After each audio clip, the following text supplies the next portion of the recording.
Hello my dear students, welcome back. Transporting, placing, compaction and curing. ಈಗ ನಾವು IS code ನ ಓದ್ತಾ ಇದೀವಿ. ಐಎಸ್ ಕೋಡ್ ನಲ್ಲಿ 13th ಕ್ಲಾಸ್ ಅನ್ನ ಓದ್ತಾ ಇದೀವಿ. ಈ ಕಾಂಕ್ರೀಟ್ ನೆಲ್ಲ ಮಾಡಿದ್ವಿ ನೋಡು, ಎಷ್ಟು ಚಂದ ಹೇಳ್ಕೊಂತ ಬಂದ್ರಲ್ಲ. ಫಸ್ಟ್ ಇಂದ ಸಿಮೆಂಟ್ ಮ್ಯಾನುಫ್ಯಾಕ್ಚರ್, ಸಿಮೆಂಟ್ ಅಂದ್ರೆ ಏನು, ಎಷ್ಟು ಟೈಪ್ ಆಫ್ ಸಿಮೆಂಟ್ ಅದಾವ, ಅಗ್ರಿಗೇಟ್ ಹೆಂಗ, ವಾಟರ್ ಹೆಂಗ, ಮಿನರಲ್ ಅಡ್ಮಿಕ್ಸ್ಚರ್ಸ್ ಎಲ್ಲ ಸ್ಪೆಸಿಫಿಕೇಶನ್ ಕೊಟ್ಟರು. ಅದಾದ್ಮೇಲೆ ಏನ್ ಮಾಡಿದ್ರು, ಅವು ಮಿಕ್ಸ್ ಹೆಂಗ್ ಮಾಡಬೇಕು, ನಾಮಿನಲ್ ಮಿಕ್ಸ್, ಡಿಸೈನ್ ಮಿಕ್ಸ್ ಹೇಳಿದ್ರು. ಅದಾದ್ಮೇಲೆ ಪ್ಲೇಸ್ ಹೆಂಗ್ ಮಾಡಬೇಕು ಹೇಳಿದ್ರು, ಮತ್ತೆ ಬ್ಯಾಚಿಂಗ್ ಹೆಂಗ್ ಮಾಡ್ಬೇಕು ಹೇಳಿದ್ರು, ಟಾಲರೆನ್ಸ್ ಫಾರ್ಮ್ ವರ್ಕ್ ಇದ್ದು ಹೇಳಿದ್ರು, ಎಲ್ಲ ಹೇಳಿದ್ರು.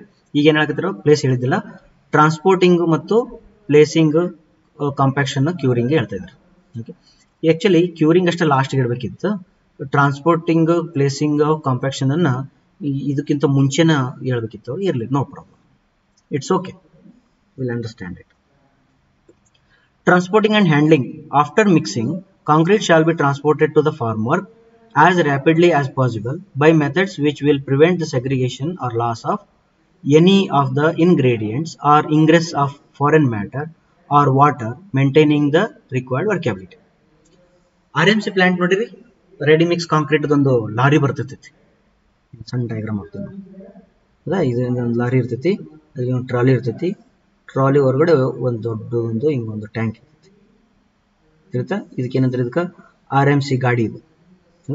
ಈ ಗಾಡಿ ಬರ್ಬೇಕಾದ್ರೆ ಇದೊಂದು ಇರ್ತೈತಿ. ಇದು ಏನಕ್ಕಿರ್ತದೆ ಗೊತ್ತಾ, ಇದು ರೊಟೇಟ್ ಆಗಿರ್ತೈತಿ. ನೀವು ನೋಡಿರ್ಬೋದು, ಇದೇನಿದು ಕಂಟಿನ್ಯೂಸ್ಲಿ ರೊಟೇಟ್ ಆಗಿ ತಿರುಗ್ತಿರ್ತೈತಿ, ತಿರುಗ್ತೈತಿ. ನೀವು ಗಾಡಿ ಒಳಗೆ ಹೋಗ್ಬೇಕಾದ್ರೆ ರೋಡ್ ಒಳಗೆ ನೋಡ್ತಿರ್ತೀರೋ ತಿರುಗ್ತಿರ್ತೈತಿ. ಯಾಕೆ ತಿರುಗುತ್ತಂದ್ರೆ ಅವರು ಸೆಗ್ರಿಗೇಟ್ ಆಗ್ಬಿಡೋದು. ಅವೆಲ್ಲ ಅಗ್ರಿಗೇಟ್ಸು, ಸ್ಯಾಂಡು, ಸಿಮೆಂಟ್ ಅವೆಲ್ಲ ಬೇರೆ ಬೇರೆ ಆಗ್ಬಾರ್ದು. ಹಾಗಾಗಿ ಅದನ್ನ ತಿರುಗ್ಕೋಂತ ಬರ್ಬೇಕು. ಮತ್ತು ವರ್ಕೇಬಿಲಿಟಿ ಮೇಂಟೈನ್ ಇರಬೇಕು. ಮತ್ತು RMC ಪ್ಲಾಂಟ್ಲಿಂದ ನಿಮ್ಮ ಸೈಟಿಗೆ ಎಷ್ಟು ಜಲ್ದಿ ಆಗುತ್ತೆ ಅಷ್ಟು ಜಲ್ದಿ ಬರ್ಬೇಕಾದ್ರೆ. ಮತ್ತು ನಡ್ಬರ್ಕ್ ನಿಂತು ಚಾ ಕುಡಿದೆ, ಅದು ಕುಡಿದೆ, ಇದು ಕುಡಿದೆ ಅಂತ ಆಗ್ಬಾರ್ದು. Okay, during hot and cold weather concrete shall be transported in deep containers. ದೊಡ್ಡ ಕಂಟೈನರ್ಸ್ ಒಳಗೆ ಕಳಿಸ್ತಾರೆ. Other suitable methods to reduce the loss of water by evaporation in hot weather and least and heat loss in cold weather may also be adapted. ಅಂತವೇನಾರ ಇದ್ರೆ use ಮಾಡಿ.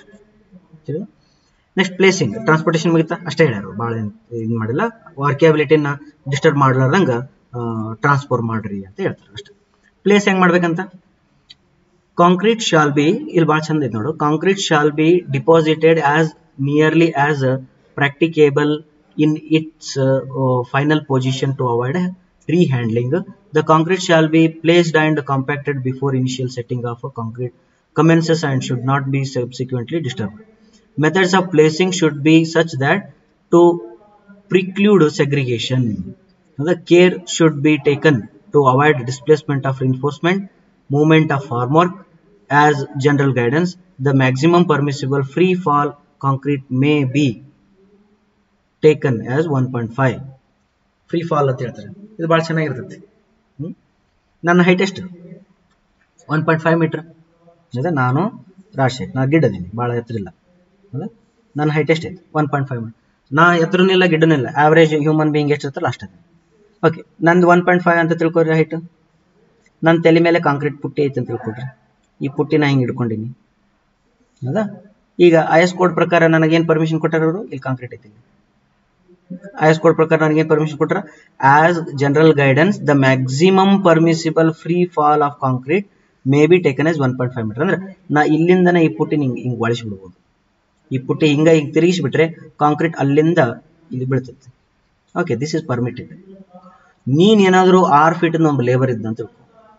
6 feet labour ಭಾಳ ದೊಡ್ಡವು, 2 metre ಹಿಂಗೆ ಲಂಬು. ಇವಾಗ ಇವನ್ ತಲೆ ಮೇಲೆ ಒಂದು ಪುಟ್ಟಿ ಇಟ್ಟಿದ್ವಿ, ಅವ ಏನಾದ್ರೆ ಹಿಂಗೆ ಭಾರ ಅಂತ ಅಲ್ಲಿಂದ ಬೆಳೆಸಿದ್ನಂದ್ರೆ ತಪ್ಪದು. ಅವ ಸ್ವಲ್ಪ ಕೆಳಗೆ ತೊಗೊಂಬರ್ಬೇಕು, ಕೆಳಗೆ ತೊಗೊಂಡು ಬೆಳೆಸ್ಬೇಕು. ಆಮೇಲೆ ನಿಮ್ಮ ಗಿಂಪಿಂಗ್ ಕಾಂಕ್ರೀಟ್ಸ್ ಇದ್ವು ಅಂದ್ರೆ ಪಂಪಿಂಗ್ ಕಾಂಕ್ರೀಟ್ ಅದು ಏನಿರ್ತದಲ್ಲ ಅವೆಲ್ಲ ಕರೆಕ್ಟ್ 1.5 ಮೀಟರ್ ಅದಕ್ಕಿಂತ ಕಡಿಮೆ ಇರ್ಬೇಕು ಅಂತ ಹೇಳಿ. ಪ್ಲೇಸಿಂಗ್ ಆಯ್ತಾ. ನೆಕ್ಸ್ಟ್ ಕಾಂಪ್ಯಾಕ್ಷನ್ ಮಾಡಬೇಕು. ಕಾಂಕ್ರೀಟ್ ಕಾಂಪ್ಯಾಕ್ಷನ್ ಯಾಕೆ ಮಾಡ್ಬೇಕಂದ್ರೆ ಒಳಗಡೆ ಇರ್ತಕ್ಕಂಥ ಏರ್ ವೈಡ್ಸ್ ಅನ್ನ ತೆಗಿಬೇಕು ಮತ್ತು ಚೆನ್ನಾಗಿ ಅದು ಮಿಕ್ಸಿಂಗ್ ಅದೇನು ಹೋಮೋಜಿನಿಯಸ್ ಮಿಕ್ಸ್ ಬರಬೇಕು. Concrete should be thoroughly compacted and fully worked around the reinforcement around embedded mixture into the corners of the framework. Concrete shall be compacted using the mechanical vibrator. Compiling mechanical vibrator hang irbekantanu IS codes adu. Over vibration and under vibration of the concrete are harmful and should be avoided. ಜಾಸ್ತಿ vibration ಮಾಡಬಾರದು, ಕಡಿಮೆ vibration ಮಾಡಬಾರದು. Vibration of very wet mixes should also be avoided. Next, however, vibration has to be applied externally. The design of formwork and disposition of vibrator should receive special consideration to ensure the efficient compaction and avoid surface blemishes ಅಂತ ಹೇಳ್ತಾರೆ. ಅಂದ್ರೆ ನೀ vibrate ಮಾಡೋ ಹೊತ್ನ್ಯಾಗ ಅವು frame work ಅಥವಾ ರಿನ್ಫೋರ್ಸ್ cage ಅವೆಲ್ಲ ಅಳಿಗಾಡಬಾರ್ದು ಅಂತ ಹೇಳ್ತಾರೆ. Construction joints and cold joints ಅಂತ ಬರ್ತವೆ, ಅದ್ರ ಬಗ್ಗೆ ಒಂದು ಸ್ವಲ್ಪ ಹೇಳಿದ್ದಾರೆ. ಓಕೆ, ಓದ್ಕೊತೀರಿ ಅಂದ್ರೆ ಭಾಳ ಏನಂತದೇನು ಇಂಪಾರ್ಟೆಂಟ್ ಅನ್ಸವಲ್ತು, ಓದ್ರಿ ಇದನ್ನ. ಕ್ಯೂರಿಂಗ್ ಒಂದದ, ಕ್ಯೂರಿಂಗ್ ಎದಕ್ಕೆ ಮಾಡ್ತಾರೆ ಅಂತ ಜನರಲ್ ಹೇಳ್ತೀನಿ ನೋಡ್ರಿ. ಕ್ಯೂರಿಂಗ್ ಅಂದ್ರೆ ಏನು ಮೀನಿಂಗ್ ತಿಳ್ಕೊಬೇಕಾಗಿತ್ತು ಫಸ್ಟ್ ನಮ್ಮ ಹುಡುಗರು. ಕ್ಯೂರಿಂಗ್ ಅಂದ್ರೆ ನೀರು ಹೊಡೆಯೋದು ಕ್ಯೂರಿಂಗ್ ಅಲ್ಲ. ಮನಿ ಕಟ್ಟಿದ ಮೇಲೆ ನೀರು ಹೊಡಿತಾರಲ್ಲ, ಆ ನೀರು ಹೊಡೆದಕ್ಕೆ ಕ್ಯೂರಿಂಗ್ ಅಂತ ಅನ್ನಂಗಿಲ್ಲ. ಹೌದಾ? ಏನ್ರಿ ಸರ್ ಬೇರೆ ಹೇಳಕತ್ತಿರಲ್ಲ. ಕ್ಯೂರಿಂಗ್ ಅಂದ್ರೆ ನೋಡ್ತಮ್ಮ, ಈ ಕಾಂಕ್ರೀಟ್ ಐತಲ್ಲ, ಇದು ಈ ಕಾಂಕ್ರೀಟ್ ಒಳಗಡೆ ಏನೇನೈತಿ ಹೇಳ? ಸಿಮೆಂಟ್ ಐತಿ, ಸ್ಯಾಂಡ್ ಐತಿ, ಕೋರ್ಸ್ ಅಗ್ರಿಗೇಟ್ ಅದಾವ. ಹೌದಾ? ಈ ಸಿಮೆಂಟ್ ಮತ್ತು ಸ್ಯಾಂಡ್ ನಡ್ಬರ್ಕ್ ಒಂದು ಬಾಂಡಿಂಗ್ ಬೆಳಿಬೇಕು. ಸಿಮೆಂಟ್ ಮತ್ತು ಕೋರ್ಸ್ ಅಗ್ರಿಗೇಟ್ ನಡುವರ್ಕ್ ಬಾಂಡಿಂಗ್ ಬೆಳಿಬೇಕು, ಸ್ಟೀಲ್ ಜೊತೆಗೂ ಒಂದು ಬಾಂಡಿಂಗ್ ಬೆಳಿಬೇಕು. ಬಾಂಡಿಂಗ್ ಬೆಳಿಬೇಕು ಮತ್ತು ಸ್ಟ್ರೆಂತ್ ಬರ್ಬೇಕಂದ್ರೆ ಈ ಸಿಮೆಂಟ್ ನಾವು ಇರ್ತಕ್ಕಂಥ ಕೆಮಿಕಲ್ ರಿಯಾಕ್ಷನ್ಸ್ ಏನೈತಲ್ಲ ಅದು ಆಗ್ಬೇಕು. ಅದಕ್ಕೆ ಹೈಡ್ರೇಷನ್ ಅಂತಾರೆ. ಆ ಕೆಮಿಕಲ್ ರಿಯಾಕ್ಷನ್ ಆಗ್ಬೇಕಾದ್ರೆ ಇದಕ್ಕೆ ನೀನು ವಾಟರ್ ಆಡ್ ಮಾಡಬೇಕು. ಆಗ ಏನಾಗ್ತದ, ಸಿಮೆಂಟ್ ಅಲ್ಲಿ ಇರ್ತಕ್ಕಂಥ ಕೆಮಿಕಲ್ಗಳು ಈ ವಾಟರ್ ಜೊತೆ ಸೇರಿ ಕೆಮಿಕಲ್ ರಿಯಾಕ್ಷನ್ ಆಗ್ತದೆ. ಕೆಮಿಕಲ್ ರಿಯಾಕ್ಷನ್ ಆದಂಗಿಲ್ಲ ದಿನ ಕಳೆದಂಗಿಲ್ಲ ಆ ಕಾಂಕ್ರೀಟಿಗೆ ಸ್ಟ್ರೆಂತ್ ಬರಕ್ ಶುರು ಮಾಡ್ತೈತಿ. ಕಾಂಕ್ರೀಟಿಗೆ ಏನ್ ಬರ್ತದೆ? ಸ್ಟ್ರೆಂತ್ ಬರಕ್ ಶುರು ಮಾಡ್ತದೆ.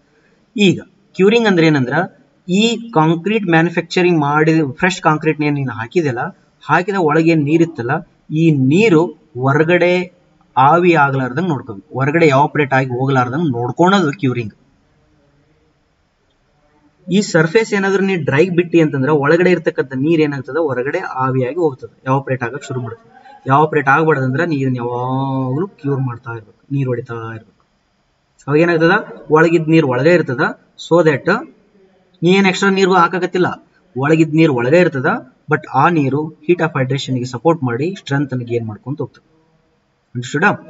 ಈಗ ಕೆಲವ್ರು ಏನ್ ಮಾಡ್ತಾರೆ ಗೊತ್ತಾ, ಕ್ಯೂರಿಂಗ್ ಅನ್ನ ಹೆಂಗ್ ಮಾಡ್ತಾರೆ ಅಂದ್ರೆ, ಈಗ ಇದನ್ನ ಕಾಂಕ್ರೀಟ್ ಕ್ಯೂಬ್ ಮಾಡಿ ಇದಕ್ಕೆ ಮೇಲೆ ಪಾಲಿಥಿನ್ ಮುಚ್ಚಿಬಿಡ್ತಾರೆ, ಏರ್ ಟೈಟ್, ಹೊರಗಡೆ ಏರ್ ಒಳಗೆ ಹೋಗಿರ್ಬಾರ್ದು. ಹಂಗೊಂದು ಏನ್ರ ಎಪಾಕ್ಸಿ ಅಥವಾ ಪಾಲಿಥಿನ್ ಮಾಡ್ಕೊಂಡು ಇದು ಮುಚ್ಚಿಟ್ಬಿಡ್ತಾರೆ ಕಾಂಕ್ರೀಟ್. ನೀರ ಹೊಡಂಗಿಲ್ಲ ಅವರು, but best, that is also good thing.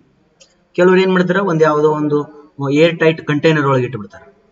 Okay, so that ಒಳಗಲ್ಲಿ ನೀರು ಹೊರಗೆ ಹೋಗಿರ್ಬಾರ್ದು. That is also good. Curing ಅನ್ನು ಒಂದೇ ರೀತಿ ಮಾಡ್ಬೇಕಂತ ಇರಂಗಿಲ್ಲ, ಬರೀ ನೀರು ಹೊಡೆದ್ರೆ ಕ್ಯೂರಿಂಗ್ ಅಂತ. Right, you can go through this. ಕ್ಯೂರಿಂಗಿಗೂ ಸ್ಟ್ರೆಂತ್ಗೂ ಬಹಳ ಇಂಪಾರ್ಟೆಂಟ್ ಅದ. ಇಲ್ಲೊಂದು ಬಹಳ ಇಂಪಾರ್ಟೆಂಟ್ ಒಂದು ಪಾಯಿಂಟ್ ಇತ್ತು. Super sulphated cement concrete is seriously affected by inadequate curing and surface has to be kept moist for at least 7 days. ಎಲ್ಲವೂ ಇರಬೇಕು, ಬಟ್ ಅದಕ್ಕೊಂದು ಎಕ್ಸ್ಟ್ರಾ ಹೇಳಕತ್ತಾರೆ. ಮಾಯಿಸ್ಟ್ ಕ್ಯೂರಿಂಗ್ ನೋಡಿ, ಕ್ಯೂರಿಂಗ್ ಒಳಗೂ ಟೈಪ್ಸ್ ಹೇಳಕತ್ತೀರಿ. ಈಗ ಮಾಯಿಸ್ಟ್ ಕ್ಯೂರಿಂಗ್ ಮಾಡು, ನೀರು ಹೊಡ್ಕೊಂತಿರು. ಮೆಂಬ್ರೇನ್ ಕ್ಯೂರಿಂಗ್ ಅಂತಾರೆ. ನಾವು ಪಾಲಿಥಿನ್ ಗಿಲಿಥಿನ್ ಅಂದಿಲ್ಲ, ಇದೇನಿದು ಮೆಂಬ್ರೇನ್ ಕ್ಯೂರಿಂಗ್ ಅಂತಾರೆ. ಓಕೆ, ಮೆಂಬ್ರೇನ್ ಕ್ಯೂರಿಂಗ್ ಮಾಡ್ಕೊ. ನೆಕ್ಸ್ಟ್ ಸೂಪರ್ವಿಷನ್ ಸೈಟ್ ಇಂಜಿನಿಯರ್ ಲೇಬರ್ನ ಕುಂದಿಟ್ಟು ಬಂದಿರ್ತೀರಿ, ಅವ್ನು ಸ್ವಲ್ಪ ಚೆನ್ನಾಗಿ ನೋಡ್ಕೊಂತಿರ್ಬೇಕಲ್ಲ ಕಾಂಕ್ರೀಟ್ನ ಏನೇನಾಯ್ತು ಏನು supervision. Thank you very much. In the next class we will discuss concreting under special conditions. Better? Thank you.